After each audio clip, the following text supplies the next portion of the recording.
కడప జిల్లా పులివెందుల మాజీ సీఐ శంకరయ్య విధుల నుంచి డిస్మిస్ అయ్యారు. ఆయన్ను విధుల నుంచి తొలగిస్తూ కర్నూలు డీఐజీ కోయ ప్రవీణ్ ఉత్తర్వులు జారీ చేశారు.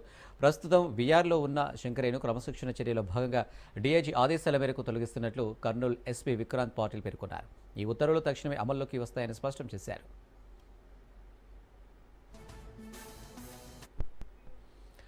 సిఐ శంకరయ్య సమక్షంలోనే వైఎస్ వివేక హత్య కేసు నిందితులు ఆధారాలను చెరిపేశారని గతంలో సీఎం చంద్రబాబు ఆరోపించారు. ఈ ఆరోపణల్ని తోసిపుచ్చిన శంకరయ్య చంద్రబాబుకు లీగల్ నోటీస్ పంపారు.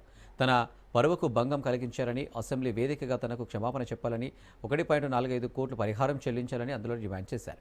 కొన్నాళ్లుగా కర్నూలు రేంజ్లో వీఆర్లో ఉన్న శంకరయ్య రాష్ట్ర ముఖ్యమంత్రికి లీగల్ నోటీస్ పంపడం పోలీసు వర్గాల్లో పెద్ద చర్చనీయాంశమైంది.